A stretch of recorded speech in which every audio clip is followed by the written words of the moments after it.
Noah Goins. Welcome to the show. How's it going, guys? Thanks so much for having me. Hey, man, thanks for coming on tonight. It's an absolute pleasure. I'm your host, Kevin. And I'm your co host, Brian. You're now tuned in to Coder Conversations. Welcome to the show, Noah. Thanks so much, man. Seriously, a pleasure. Love to talk comics. So thanks for reaching out. Yeah, it seems like a really interesting field. How did you get into comic book writing?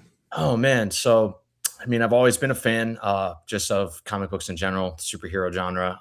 But last year, I just became enthralled just with the world of how it works and how people put books together and just the passion and the time that goes into that. And so I myself have decided to take that route alongside researching the people that have made it great. Awesome. So really, you haven't really been doing it that long, but you just really decided to go all in recently. Yeah, I would say about 6 months ago. I mean, I had done my own personal projects that never went anywhere because I just simply didn't understand. But I think now that I've educated myself, and have made these connections in the industry, it's going to be a lot easier for me to propel in that direction. So I am fairly new, but passionate as somebody that's been in the game for a long time. Could see that. Yeah. Thank you. Awesome. So, like, what did you have to learn to be able to do this professionally versus just sort of like on a hobby level? So that comes from making connections and building relationships. My first gig ever was actually writing for this anthology series that has over 40 artists and writers in it that's being printed in March. And so I would say, when you're wanting to get in professionally, it's all about it's community based. Yeah. Making and building those relationships are super huge. You could make the most amazing comic, but if you don't know anybody, it's never gonna reach. Yeah. So that's probably the biggest thing that people misunderstand about comics and art is that it's more than just being a good artist or a good writer. 100%. So, like, we've often hear about networking, but how do you actually go about making these connections? Is it reaching out to a bunch of people on LinkedIn, going to meetings, or So Instagram and TikTok has been such a vital gateway for me to connect with people. Just from the videos that I've uploaded, which I'm sure you guys know, I do research on artists and go through their whole career. So just from that alone, has just opened so many doors for me. And in that case, I've made videos on artists and they've reached out to me, and Oh, wow. it works that way too. So it's a double-way street, and they feel the love, I feel the love, and it just kind of just culminates all together. That answers your question. Yeah. So you're really like putting yourself out there. Exactly. yeah, there's a lot of power in just being visible online. And that's why I recommend everybody, no matter what you're doing, have a social media account where you showcase you doing whatever it is that you want to do, because you never know who's gonna Right. reach out. But Right. like, in terms of you actually reaching out to others, what does that actually look like? Because I know a lot of people, they're intimidated about reaching out to someone who may be a veteran in the industry. I would say definitely having that mindset of like, hey, I like what you're doing. And not so much I'm trying to retrieve something from what you're doing. You know what I mean? I'm a fan Yeah. first. Yeah. And artists typically respect that and like that. And if you're constantly supporting somebody for weeks and weeks and weeks and weeks, and you're the one like, hey, read this guy's book, that's just good. Again, with the relationship building, if you cater, specifically to an area, Right. that's going to pay off. Right. So, like, who are some of the artists who've you've been able to really connect with and who've really made an impression on you? So Seth Kearsley, I actually had the pleasure of speaking with him today. He directed Eight Crazy Nights, which is an animated film that came out in the early 2000s and starred Adam Sandler. But he also worked in the field of animation for over 30 years, from Family Guy, Wow. Phineas and Ferb, down to Sing and Life of Pets, and like Despicable Me, I think one of them was too. Uh, so he was so humble. He reached out to me, and he was giving me tips on his artistry and just how he came up in the industry and how he was able to make a living for himself ultimately. And now he's at the helm of his own graphic novel. He's kind of put animation to the backside to focus on his own project. And because he's well known, he's able to launch himself and drop a comic and be able to sell it. Sure. So Sure. that's definitely one person that's made a huge impact on me. as well as Dan Mora, who is a big name at DC right now. He followed me when I had like 600 followers, and this guy's massive. This guy's super massive, and he just follows that DC code down to just the classics. And so he's an amazing artist. He inspires me a lot too.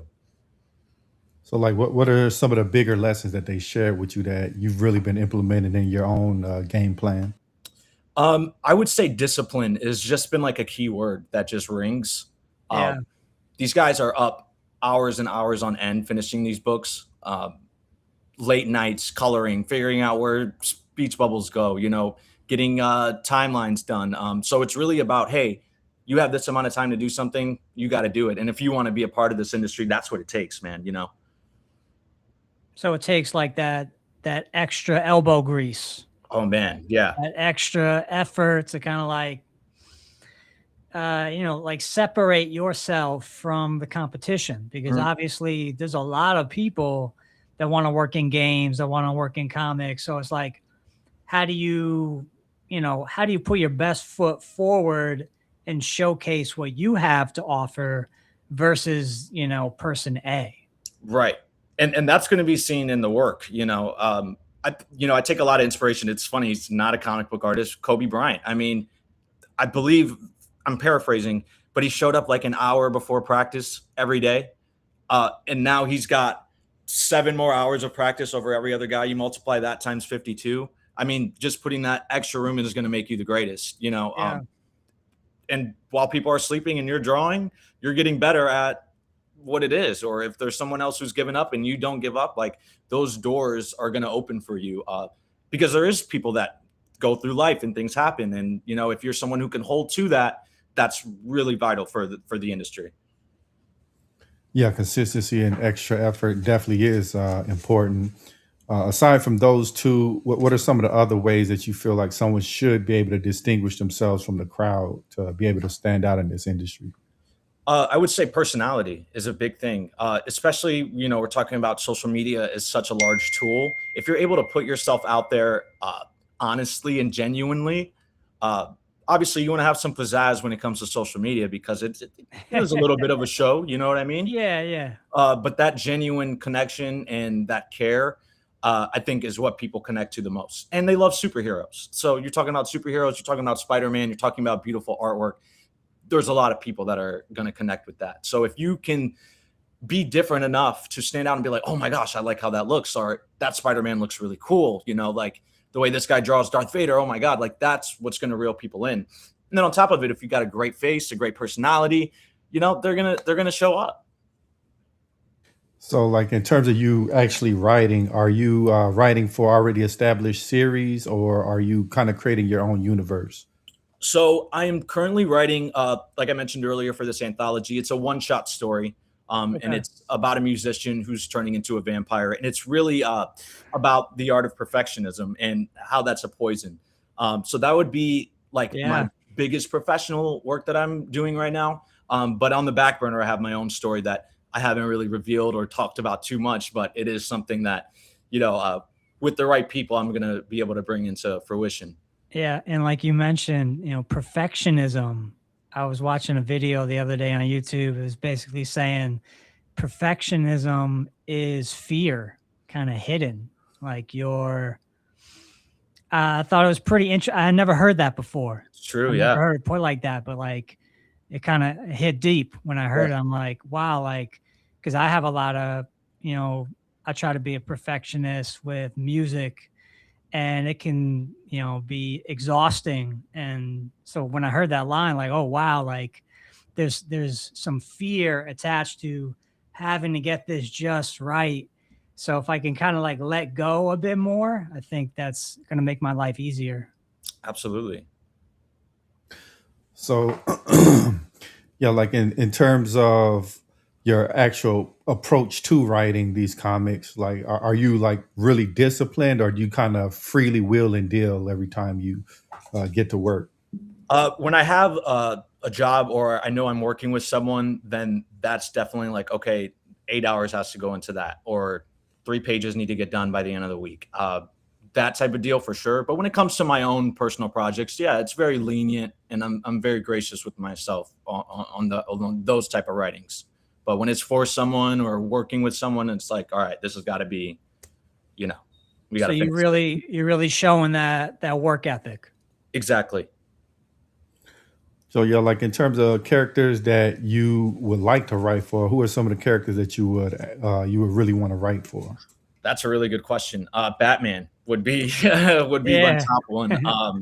Just a complex person, a complex character. He's not even real, but he feels so real. It feels real. Relate to him, you know.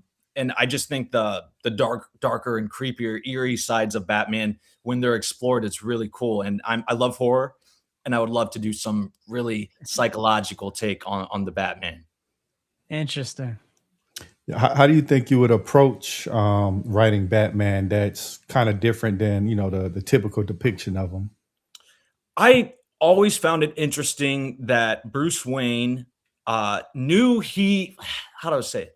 Knew he was going to be Batman from the point that he was young, when he was seeing these visions of bats, or he fell into the Batcave when he was young, like in the Christopher Nolan movie. And I think it would be cool if he was haunted by like a spirited bat, and like that was his inspiration from the get, instead of just being like, oh, my parents are dead, I'm sad. It's like, no, this spirit has been haunting me, Yeah, and now I feel like I have to embody it. I think that would be a really cool approach. it's interesting. Who do you think you would make the villain of the first story? I think Batman's the villain. I Okay. think that would be kind of the approach. Like, he thinks he's Ah. protecting Gotham, and really he's the one that's screwing it up. So, like in terms of other superheroes, who are you impressed by? Like, who do you feel like is particularly well written? I don't know if you guys have heard of Icon, but I got hip to Milestone Comics, which was an imprint by DC in the early 90s. And it was by a group of Black creators who were just kind of like shadow banned from the industry, and like their names were taken off of books. And they're like, you know what? We're going to start our own imprint. And that's where the character Static Shock comes from. But also, there is a character named Hardware. And Icon, the character I'm talking about, is like a play on Superman. So instead of crash landing in Kansas, this superhero or this alien crash lands in Civil War America and Oh wow. becomes a slave. And so he lives his Wow. whole life as a slave with these superpowers. And once the modern day comes, he's his own man, but he's inspired by the youth to become a superhero because of the way that times have changed. And that character Icon is so complex compared to I love Superman. Don't get me wrong, I would never take away anything from Superman, but Icon is just a well developed version of that Superman trope. So, like in terms of African American characters, do you feel like the industry could use more representation, or do you feel like there's a reasonable amount? I would say that there's a reasonable amount of characters, but there's not a reasonable amount of effort being put into these characters. We have many options. I mean, Jon Stewart, Black Panther, War Machine, like all of these characters, why don't they have their own cartoons? Why don't they have their own Right. spin-off series? Like, why Right. aren't we seeing more of these characters that we love? You like Iron Man, so give us War Machine right away. I mean, it just feels like they're underutilizing something by just saying, hey, they're here, but they're not using them They're correctly. not being utilized. Yeah. Do you feel like these characters have the appropriate level of depth and complexity, or do you feel like they kind of end up being caricatures to an extent?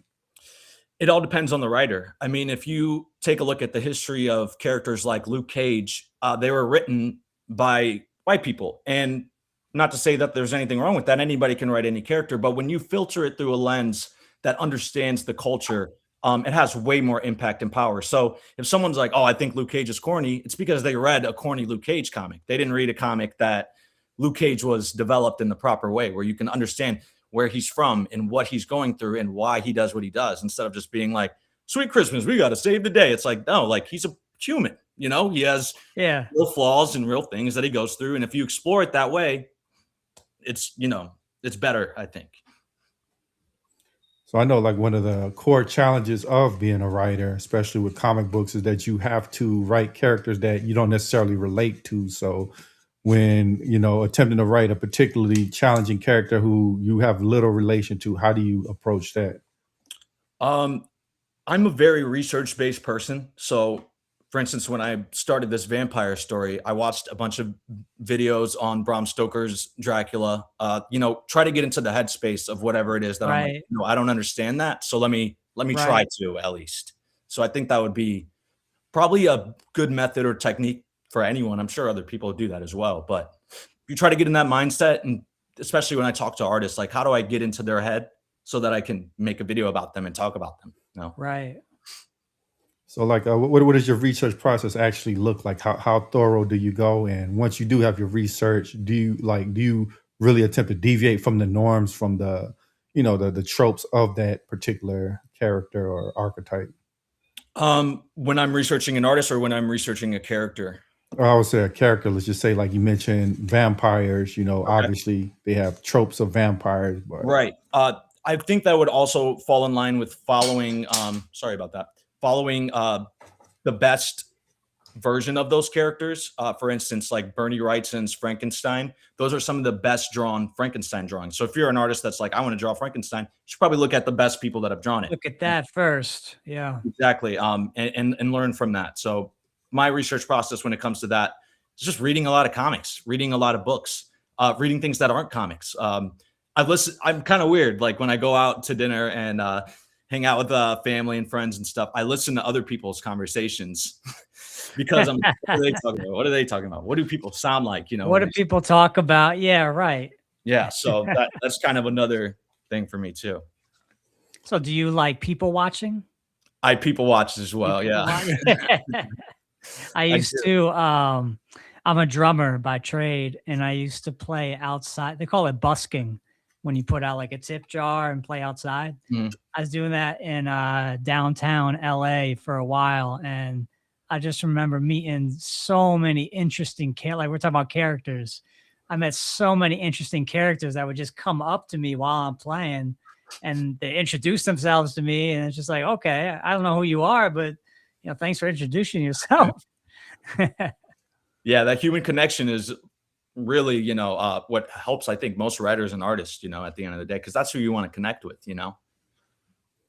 I know in terms of people watching, you've probably seen some really interesting people. So can you tell us about some of the stories of people you've seen that you've kind of integrated what you saw about them into one of your stories?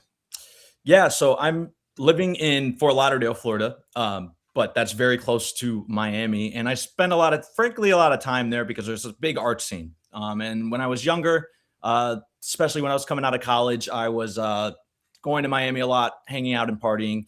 And there's just kind of like a dark side to that, with people just being overly obsessive with that lifestyle. And I notice a lot of people, and I don't want to shade or anything, but they're like encased in this mask of like, everybody look at me, and then there's not many layers behind that. So it's like everyone's walking around with a costume on.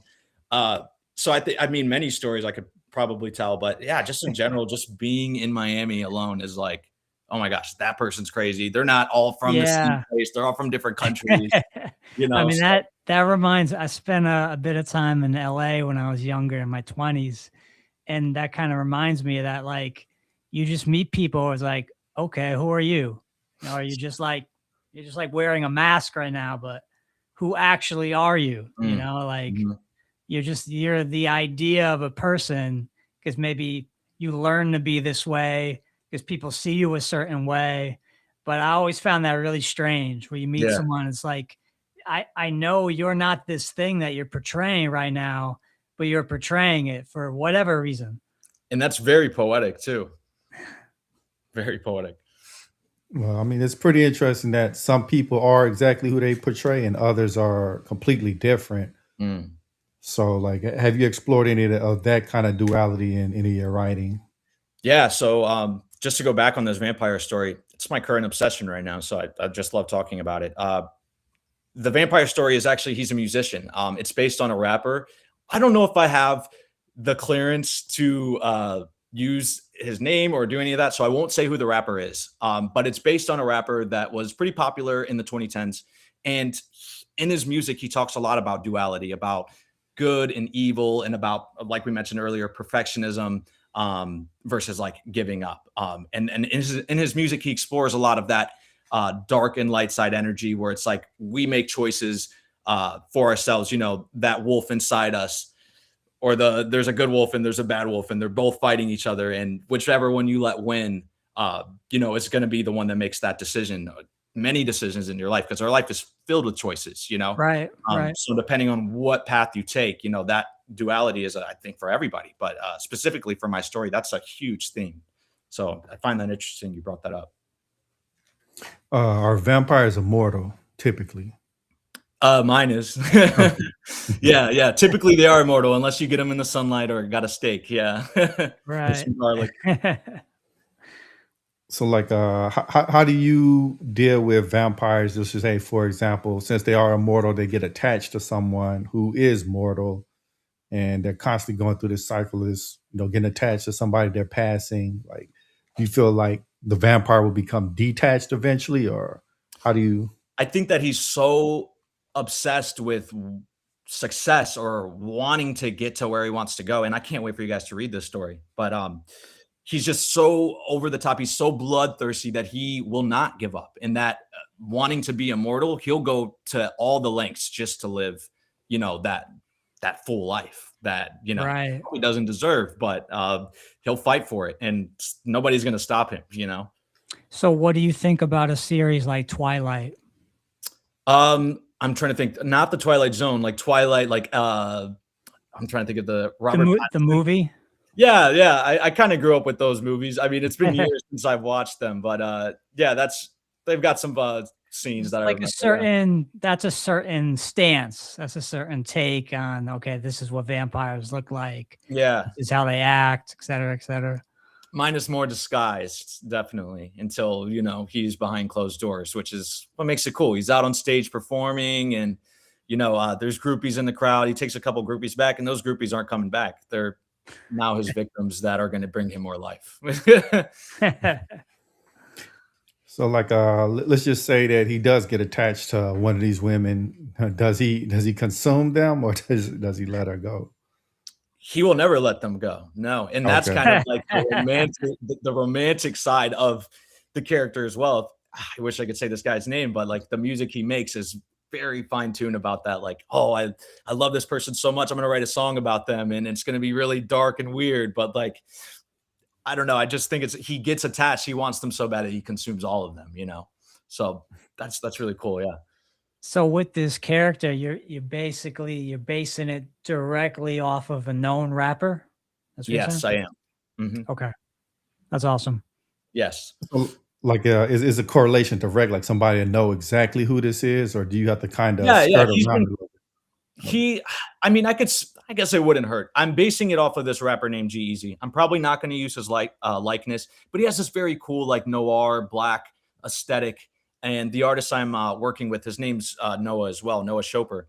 And the book we're working for, the anthology, is I Feel Doomed. So that whole idea of like darkness and then hip hop and doom and all of those kind of things together just seem to fall in line perfectly, especially with the vampire energy as well. So there's a lot of mythologies. I know you're utilizing vampires. What are some of the other, like, creatures, in these myths that you would like to explore? Oh man, I don't know. Maybe it's a modern myth, but I think Slender Man is such a cool idea. And you know, there was a movie about Slender Man that came out, and it wasn't very good. But I think that there's something to be explored in that character, especially considering that there was like a real life incident that took place. I don't know if you guys remember, but there was like two girls that were like, Slender Man told us to do things to this girl, and they ended up actually doing it. So it's kind of strange. So it's like there's a lot to be explored with modern myths as well. You know, vampire, Frankenstein, the werewolf, and like the Wendigo. Those things are cool, but some of the modern stuff I'm kind of hip to as well. So, if you were to create your own mythological creature, what do you think you would create? I have a lot of weird dreams, so I think I would maybe have like a Sandman type character. That's Okay. Yeah. Puppeteer's Dreams or something, Yeah. like Freddy Krueger, Freddy you know? Krueger. Oh, man. Yeah, yeah. I have a lot of strange dreams. I'm like, "I'm not controlling these dreams. I don't have these No. thoughts on a Yeah, regular day." lately it's funny. I've been having the most vivid dreams Huh. every night, since maybe a month or 2 months ago. They just started up, and they're so vivid that I wake up and I'm like, "Wait, what just happened?" I'm like, "Oh, wait, no, I was dreaming." But they're that vivid, and it's kind of cool. I gotta say, it's kind of cool because normally I don't really remember my dreams. So now I'm coming right out of it, and I have a vivid memory of, oh, I just did X, I just did Y. Like, I don't know why it's happening, but It it's feels kind so of real. cool. It always feels so real. So that'd be a cool avenue to explore for sure. So it seems like you kind of like the, I guess, more the darker, slightly horror based type of mythology and characters. Yeah, it's funny that I lean more towards that because I'm a fan of various things. I love superheroes. It doesn't have to be dark for me to enjoy it. I mean, I read cartoony things all the time. I watch Looney Tunes and Tom and Jerry. Like I'm still very on that end. But I think when it comes to writing, I'm a lot more natural with the dark stuff. Okay. So do you prefer Marvel or DC in general? You can't do this to me, man. Oh, Oh man, that's tough. That's tough, man. They both meant so much to me, and they both provided immense amounts of entertainment and inspiration for me. Uh, it's hard to say because Batman and Spider-Man are like right there together too for me. So, yeah.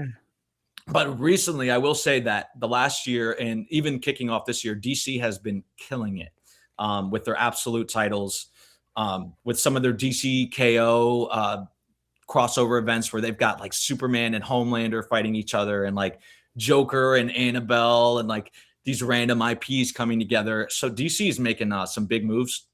Image Comics is doing their thing right now as well with all of their independent titles. Exquisite Corpses is a really cool title that's happening right now. So even outside of Marvel and DC, there's so much to explore. It makes me think of the one thing was called Watchmen. Watchmen, yeah, that's a great series. It was from a graphic novel, right? And they implemented it later into DC, but originally it was its own universe. Its own thing. Yeah, Mhm. right. Right. So like let's dive into Marvel a little bit. Like let's dive into the X-Men. Which one of the which villains do you really like from X-Men? Oh, dude, I'd probably say Mystique is my favorite villain from X-Men. Hell Just yeah. 'cause she's multi-dimensional, like obviously she could like be the appearance of anybody. But just as her natural being is like I liked how they explored her in First Class. I haven't read too many Mystique comics. I have a whole stack of Mystique comics, and I haven't read them, which is a shame. But just even in the movies alone, that's where I really got obsessed with that character because there's so many layers. Um, and then she's just badass. She's a spy. She could fight. I mean, she's secretive. She gets away with a lot of stuff. She's Magneto's right hand. And I love how she grew up with Charles, and she's a really cool character. So like is the comic book scene still big? Because I know growing up in the 90s it was huge. They used to have comic book stores Oh that you could yeah. go to and Yeah. just sit there all day and browse comics, but you don't really see that as much anymore. I guess it's more so you buy them online, or where do you get these comics from? So me personally, I go to the shop still. I'm somebody that's very physical. Like I need that book in my hands. I also think the art of discovery is kind of a lost thing, and we got to keep that alive. Like walking into a Yeah. store, finding a random thing. I've never heard of this, picking that thing up, taking it with you, watching it when you get home, reading it when you go home. Those Yeah. kind of That's things are very lost. old school. That's a very You old know, school mentality, but I like it. those things are lost, especially with AI and social media. People think they read a comic because they saw a guy talk about it on a video. So that's getting kind of lost. And I think I may not be able to solve any of that, but I'm going to implement my best foot and do things the way that I think is going to make me a better artist, make me a better writer, and just make me a better creator overall. But it does seem like most of it's online. I mentioned earlier that the Absolute Universe, it sold over 8 million, and you guys can correct me, 7 to 8 million copies between Wonder Woman, Batman, and Martian Manhunter, I believe. And that's the highest comics have sold in years. Yeah. That was just in 2025 alone. So there's has been a bump in resurgence. There has been a want for it. Although those numbers are pretty low for the historical numbers of comic books, it's really a big bump for 2026 or 2025, you know? Yeah. No, I mean that's really cool that collectibles are making a resurgence. Like me growing up, obviously collecting comic books was one thing, but they also had like the trading cards and there Yeah, was X-Men, when me and you were growing up, Kev, like X-Men cars were the biggest thing. You know, it'd be like a Saturday and you go over another kid's house and you're looking at, oh, he's got this one, I got this one. Okay, let's trade. Like that used to be the thing. they used to have like a binder full of the cards like that. Do you That's what I'm collect them saying. like that? Yeah. Yeah. Binders. Yep. Yeah, I've got a few magic cards over here in a little dispenser. Some of the art on there is really cool. Yeah, there's something about like you mentioned the physical touch, having something that you can actually hold that you just don't get from having like a digital copy on your hard drive. Not the same, man. It's not. It's not the same. Yeah. Mm-mm. And so a lot of the art was really amazing. Just diving into the comic book artists, who are some of your favorite comic book artists? I'll try my best not to leave anybody out. It could be really, really difficult. But there's a few up and coming artists that I'm really into right now. Independent artists like Ian Cinco, who does these like transcendental, like trippy artworks, but he also has a comic called Neon Spring. That's a wonderful take on what's going on in the US right now. But it's draped in like neon fantasy. It's very cool. Interesting. Kevin Tran has this book called Overkiller. He's an incredible artist, and these are independent artists. Yeah, he's got his creator-owned character. There's a artist named Raymar Brunson that's been doing immense. He's been getting super popular. He did a piece where Doctor Doom was doing a foot dive into an ice agent, and it went super viral. Got like over 150,000 likes. Caused a lot of controversy, but the point is, these artists have leeway. These artists have power to make a statement, and that's what really excites me for the next generation of artists. When it comes to who's doing stuff right now, Dan Mora is up there for me. Mirka Andolfo, she's an Italian artist, but she's writing a lot of Superman stories. She's got her own creator-owned story called Sweet Paprika for Image. Alex Ross is an exceptional artist. I think I have one of his pieces up here. You can't really see it or make it out, but Alex Ross is incredible as well too. I could talk forever about artists. So did you ever get into like the Japanese art, Japanese artists, manga, so on and so forth? Absolutely. Actually, on my page about a month ago, I started covering manga artists, and I believe the first one that I covered was Akira Toriyama. I believe it was actually Yusuke Murata who did One Punch Man, and that is just like some of the most mind blowing artwork that you could really lay your eyes on. Like he plays with perspective, like Yeah. as if he's he's the camera, and he's like able to just capture all of that. And manga artists, you got to remember, these guys are working weekly. These guys aren't working monthly, like in monthly comics. Like instead of, you got to have one comic done a month, these guys are like every week we have a new issue. That's crazy. And it's a lot of times better than the art that's here. So it's like, what are we doing, guys? What are we doing, America? But a lot of that is transferred over to the States.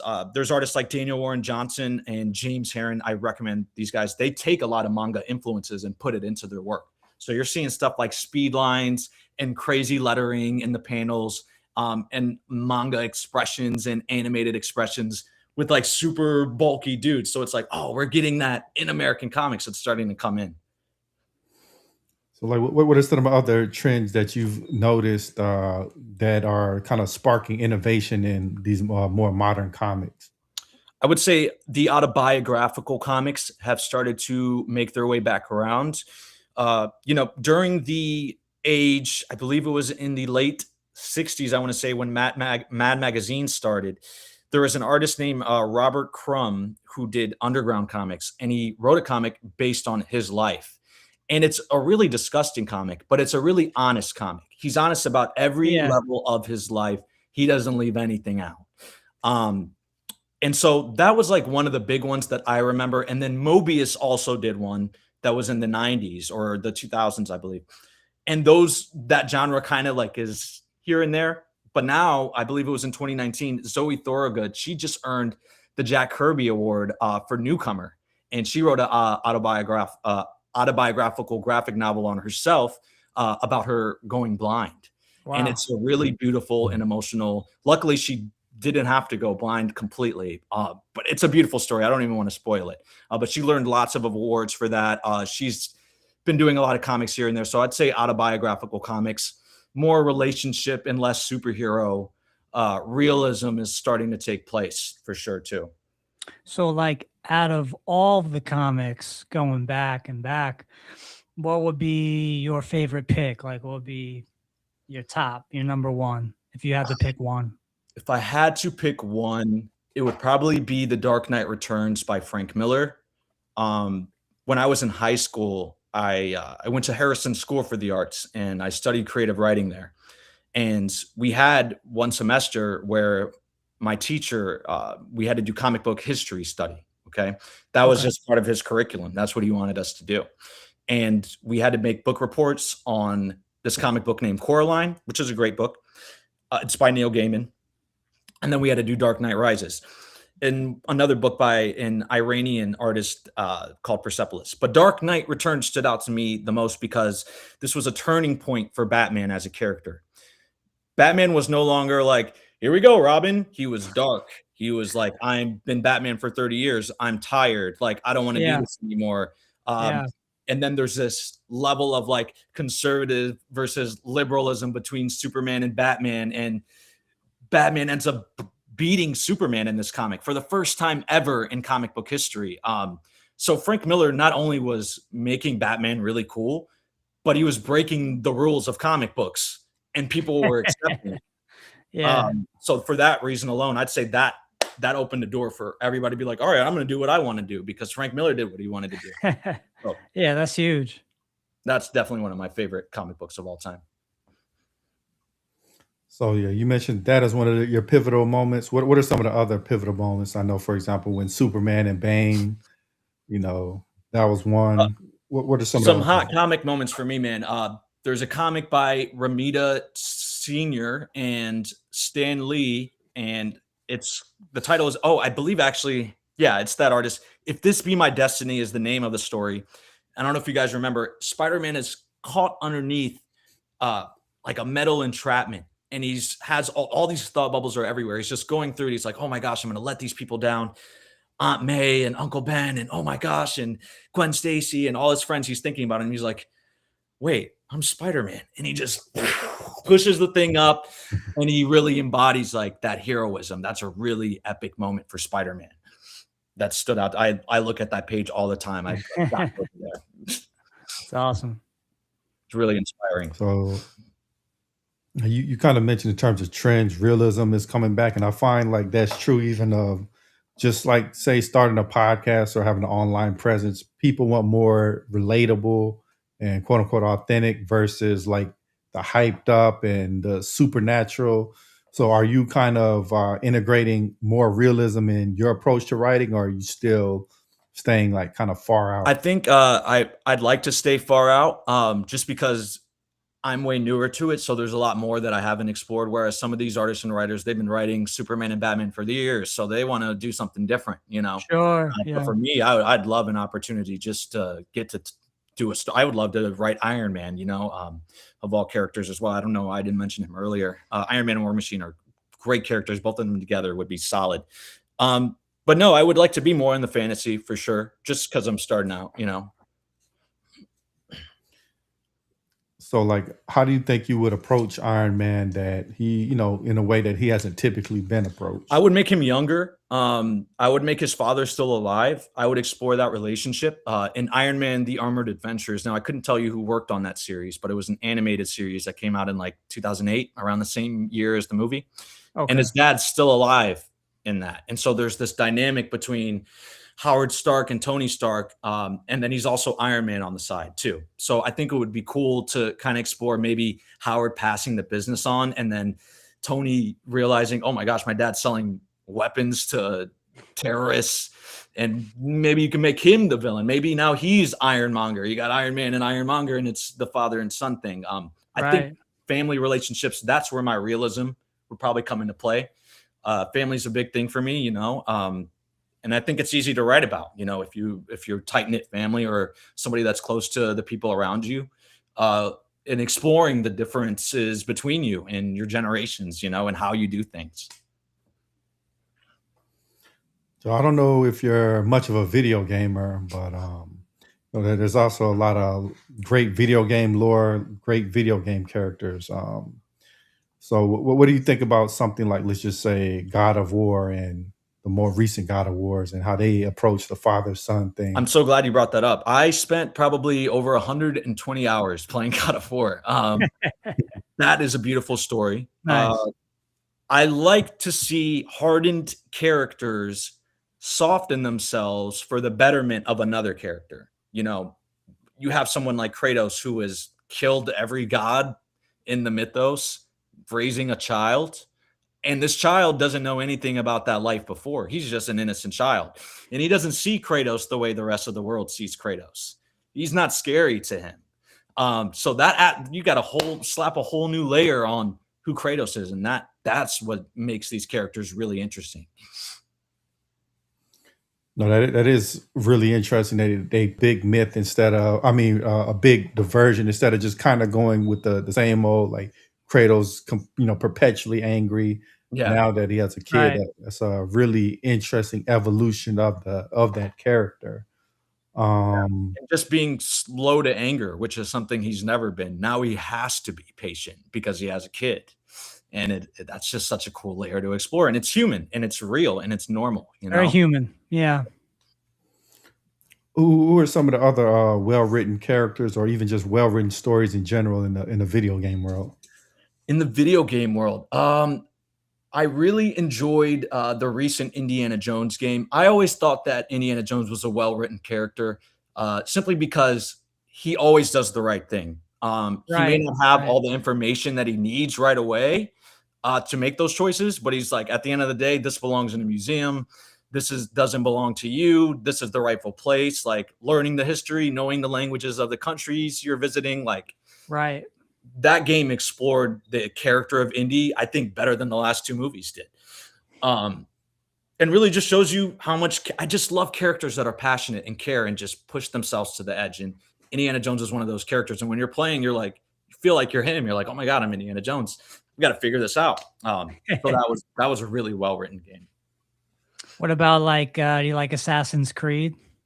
I grew up with Assassin's Creed 2 and 3 specifically. Okay. The one with Connor. Man, I days and days on that one. I love how that was written, and I like that there's a diversion too. There's a little father son going on there in Assassin's Creed 3. From an artist perspective, from an art perspective, what do you think about Assassin's Creed? Oh, it's beautiful. And then in Assassin's Creed 2, you're like linking up with Leonardo da Vinci. So it's like, yeah, if you're art fan, you're like, I'm like, I have to go to Da Vinci's house every couple of missions, So yeah, from our perspective, you're in Italy too, it's cool. No, that definitely was a great series. But yeah, like in terms of writing and building worlds, like how in depth you get with world building, because we kind of talked about the character side of it, but building the lore, the characters, the cultures, even the items that populate the world. How in depth do you get with that particular aspect of things? I think it all starts with the character first and building kind of around that. Like, what is your goal? What are you trying to say from this character's point of view or perspective? And then the world around them will kind of build itself. Like, you're like, okay, well, if this character exists, then there has to be a character that exists like this. And really not too much thought. I don't want to say not too much thought, but a lot of overthinking kind of strangles that process. Because if you're like, oh, these two characters look totally different, there's no way they would be able to be in the same world. But it's like, you can marry a lot of these ideas together. With Right. writing, it's art as well. So it's free form, you could write whatever you want. But I think for me, ultimately, is inspiration is a big thing for me. I look at things like Star Wars and I'm like, okay, they built it from one level. The character is Anakin and everything else around him is really, it matters, but what matters is Anakin, the story of Anakin. Sure. But then all that world building, you get to have fun. Like, let's just add a little space robot and we're going to add a hairy guy named Chewbacca, and then he's gonna make this noise. And oh, what about lightsabers? Oh, that's cool. So Let's throw that in too. Yeah. so it kind of comes with that. Like, all right, let's just play around with this, but at the end of the day, know what we're doing with this character or with the story. Now with Star Wars, what do you think about kind of the Sith character like Darth Maul Oh in man, Episode 1? You know. yeah. Well, first of all, like the Greek tale or the Greek myth tale of Sisyphus, is written into Darth Maul, where he's rolling this boulder up a hill, hoping that he'll get to the other side, and it comes right back down. And he does this for his entire life. So I like that in that sense. It's like poetic, and George Lucas is like, hey, that's literally about a Greek myth. But no, these characters are also very complex, like Darth Maul. Yeah, he's not inherently evil, but he has a goal that he'll never be able to reach, but he has an undying motivation. So it's like he's just tortured for his life. Right. And that's seen in Darth Vader, that rage that just lives within him and that passion. So yeah, the Sith and the villain characters of Star Wars got more depth than the heroes. So in terms of evoking emotion, like for example, God of War, primarily early on, it was about rage. Like what are the more predominant emotional themes that you center your stories around, and what would you like to explore later on? It's funny. I'd like to explore, fear obviously is something I'm exploring now. But also confidence and like having these two things hang in the balance, which is really my vampire story. Cause this guy is confident as ever, but he's scared for his life that he's going to lose his life. Yeah. Um, so just from different aspects, that you could pull from, I think, man, people are complex, you could be 20 different things at once, so you have a lot of freedom when it comes to that. So, like in terms of writing your protagonist, do you typically like to approach them from like they're so powerful that you're never really worried, or do you kind of really like approaching them from being really vulnerable and you don't know if necessarily they're gonna make it or not? I think with this character specifically, you don't know if they're going to make it or not for sure. Um, but at the end of the day, it's about like being so powerful and still having that mental blockage, just like with superheroes. Like Right. something that I read in a Superman comic that actually helped me write this story is Superman's first day on the job. He's in the suit, he's flying around, he's doing his thing. He gets shot down by a missile. Okay. And he goes, that hurt really bad. And I had no idea that was going to hurt because I've never been hurt before. So you got somebody like Superman who's going to be on edge now. You may look at Superman and be like, whoa, he's able to do all these things, but he didn't know that he was going to survive that fall. He didn't know that that train was going to hit him and he wasn't going to die. So I think that human level of thought draped in a superhuman or supernatural kind of character is what makes it more interesting. So from an art perspective, video games wise, what would be your favorite game of recently? Ghost of Tsushima was beautiful. That environment, I wanted to live there. Maybe not in the climate that they're in, but just I felt like I was in a completely different world. Art direction on that was really great. I'm a fan of animation as well. So Astrobot was a really cool game to explore. If you like platformers and Super Mario, that's like PlayStation's answer to Super Mario. And they do a great job. What about like Borderlands? I've actually not too familiar with Oh Borderlands. man, great game. I'll have to check that out. I know they did Really like a cool movie. environment. Yeah. I'll have to check that out. Or did you ever get into like Metal Gear Solid, for example? No, I was into Halo actually. I played a little Nice. bit of Halo. I'd never got to play Metal Gear. Oh wow, yeah, you definitely need Yeah, to no. check that out. It's a classic series. Classic. Check that out, yeah. And then what about Splinter Cell? No, you guys are putting me on now. Yeah, you got like a wide world of video gaming still to explore. Yeah, I definitely I grew up with the 007. I grew up with GameCube. There's like a Wolverine game on there that I grew up with. But my PlayStation 2 that I had what I had Dragon Ball Z. I had Hitman, a couple of Hitman. Man, that's a good one. Hitman was great. Yeah, tons. I had a Spider-Man 2 game. I mean, I was living in that moment for sure. What do you think about the older consoles like Super Nintendo? Oh, it's great. My mom, that was I believe that was like my first system. My mom had a Super Nintendo and she would plug it in when the TVs could actually support them. And we would play Super Mario. But she also had Duck Hunt and she had Excite Bike, which I really love. And there's a bar around my house that actually has Excite Bike in an arcade machine. So Oh it's kind of wow. cool. It's like my childhood, like just sitting inside of a bar. So yeah, Yeah, like I love the old systems. when it goes back to, I mean, if we're talking about arcade, I love Miss Pac-Man. Oh yeah. It's just there's something about that game. I don't know. Yeah, that's a great game for sure. I didn't know there was comments. Look at that. Pretty cool. Metal Gear is good. Yeah. Only gone through Yeah. one. What Metal Gear is that with Snake? Yeah, Solid Snake. Yep. Solid Snake. I Yeah. did play that. I don't know which one, but I always thought it was really confusing. I'm like, "How do I play this game?" Yeah. Or like Resident Evil 2. Oh, yeah, I was too scared Um, at the time. I that definitely that was a figured it out. scary game. When I was a kid, yeah, I'm like, "Hell no, I'm not playing that game." Yeah, as a kid, right. I mean, I know, especially since you like horror, you might like that series, or even Silent Hill. I think Yeah. that's Silent Hill, 100%. Some of their Yeah. new stuff looks really creepy, yeah. yeah. I wonder how like people come up with these ideas of these characters. Like for you creatively, how do you come up with characters that you've never seen before? Just something completely out the Yeah, blue. I wish I had my book here so I could show you one of my creator-owned characters. It would be really cool to show you.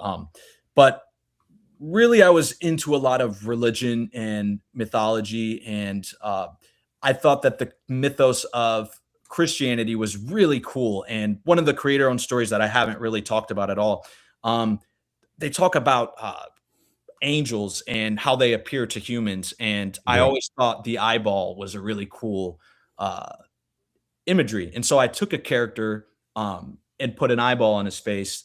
And he comes with all sorts of complex backgrounds. But I really like just myth from different religions. I think pulling from that is really helpful because you're not really stealing anything. And you could also Right. merge them. And, you know, so I'd say that's a good place for me to pull from. Because if you try to be inspired by Spider-Man, you're going to make a character that looks like Spider-Man or Batman. right. So try to pull from outwards and then kind of Outside of that, you're right.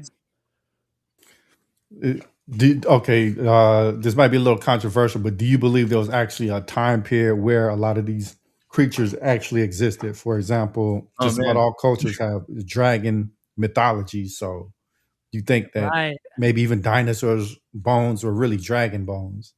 I mean, maybe, you know, it's really also trippy. It just kind of sucks we live in the time we do because we'll never really know. But yeah, I would like to think that there was something like that that existed. That's cool. I mean, why not? You know, the universe is huge. We've only been on Earth for so long. You know, our knowledge is finite. We only know what the guy that told us who lived here 60 years ago told us, and that guy only Yeah. knew the guy that lived 60 years before him. So, you know, maybe there was, maybe there wasn't. I don't know. And Uh, then you got like, talk about Christianity, you got like, Noah's yeah, Ark. that's a great And, story. just there being a flood, a great flood happening all across the world. Like when you read back into all these different texts, there's great floods, huge flooding. So clearly something happened. Yeah. We'll never know really what happened, but it's an interesting topic. Yeah, and think about just all the undocumented anythings, you know, there's you could write a whole book about that. You can what are the unseen things? What have we not seen? What has not been documented? What has been deleted? What has been erased? What has been put in? I mean, we don't ever really know, you know. So kind of got to be a level-headed person in this world, especially with social media because there's so much crap out there. Well, now with AI, yeah, that's what I want to get to. Like with AI, what do you think about how that's affecting graphic art? Specifically graphic artists. I know it's definitely affecting them, but Mhm. from a comic book standpoint, what does that look like with AI right now? So I will say that Jim Lee, the head of DC, he spoke up. I believe it was at New York Comic Con the previous year, last year, and he said that DC is not interested and will not be using any form of AI in their books.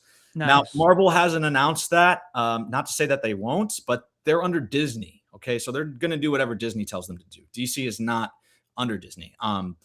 So I'd say that there could potentially be an impact. However, I think that the resurgence of AI, the popularity of AI, especially when it comes to art, AI art, I say that in quotes, it's making artists hungrier. It's making artists be like, I made this with my hands. Like, what can Look you at do? You know, look like at I don't this. need Yeah. AI to draw that. Like, I think that's more powerful. And now people are actually more impressed and paying attention to the traditional art because they're like, oh wow, they did not need AI to do that, you know?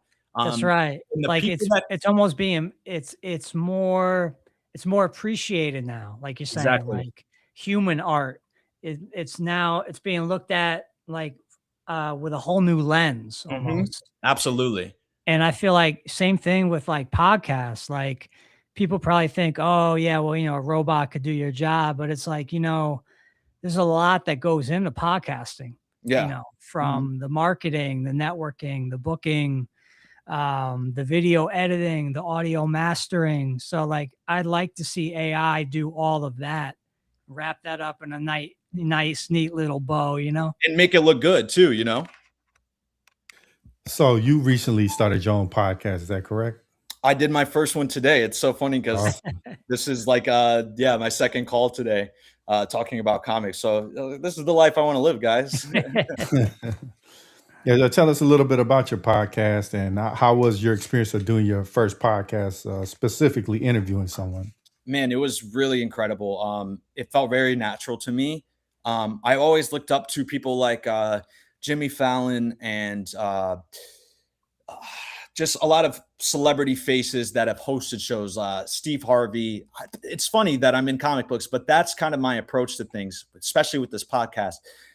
Jimmy Fallon said, people hate that I'm always laughing. People hate that I'm always celebrating people. And it's because I'm a fan of everything.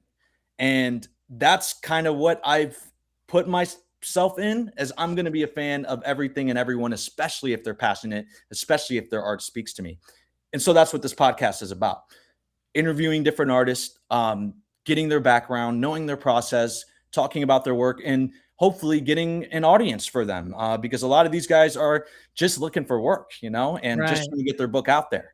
right. And if they could sell 100 books, they might be able to do something with that money and go further. And if I can help in any regard and break in myself, like this, we're going to do it together. And that's really what the main goal of my podcast is. That's No, awesome. yeah, that's definitely awesome. So like what really prompted you to just start a podcast? Because I know it's not necessarily for everybody. So what made you want to dive into that arena? I think after studying so many artists and having only a short time frame to do so, because on Instagram it's about 3 minutes that I have to cover an artist. Okay, whereas if I talk to them on the phone, I could learn everything I need to know about them in an hour and a half, an hour and a half. And then recording all of that as well is just cool. And it's content as well. And it's based around what I do. And even better, if there's an artist I covered that I get to interview, like, that's money, that's really good Yeah. for the people that are trying to be convinced that they like a certain artist too. Because we talk about personality, this gives them a chance to show who they are too. So in terms of you being like independent, how are you able to kind of monetize your writings, or how do you plan on monetizing your podcast when the time comes? Certainly have to reach a certain amount of followers or I believe subscribers to get to that. However, when I cover an independent artist, they normally reach out to me, and there's a transaction made, so that I can cover them because it is marketing. I will never accept an artist that I don't believe in. But at the end of the day, it is a business. So that's been my way to Yeah. monetize, is by, reposting artists' work, talking about artists' work, and then giving them that passion filled video. That's the product. At the end of the day, I don't like to demean it to just a product, because it's a product that can do a whole lot for you. And also I love doing it. So you're going to get a good one out of it. Yeah. 100%. Yeah. I mean, like you're talking about, having a platform like Yeah. with our podcast, we're able to give, entertainers, magicians, comedian, Yeah. any kind of person from any kind of field, we cover it. There's no like rock left unturned. Like we're getting a bit of everything. But to me, that's what makes it so interesting to keep doing this. We do 2 or 3 shows a week. So Yeah, I've we seen. want, I looked at your website. You guys, so many different people you've talked to. Oh my goodness. it's a bit overwhelming sometimes, but yeah, no, we've really been on it, and it's a lot of fun. At the end of the day, it's a lot of fun. I'm sure you had fun doing your first podcast too. It was a lot of fun, yeah, and I learned a lot too. But hey, man, we're at the top of the hour. Before we get out of here, did you want to leave our audience with any closing thoughts? And where can they find you at? Oh man, you can follow me on Noah Goins Comics. I'm also on YouTube, Noah Goins Comics. I just want to leave you with, if you're an artist out there and you're passionate, I would just tell you, don't give up. And every single day, just do a little bit more work and you will see a payoff. It worked for me. And I know it could certainly work for other people out there. So that's my message to you all. Thank you so much, guys, for having me. I really appreciate it. Awesome, man. It's an absolute pleasure having you on. We have to get you back sometime. Absolutely. We'll do. For sure. Thanks, man. Absolutely. Nice to meet you guys. We'd like to thank everybody for tuning in. We'll catch you.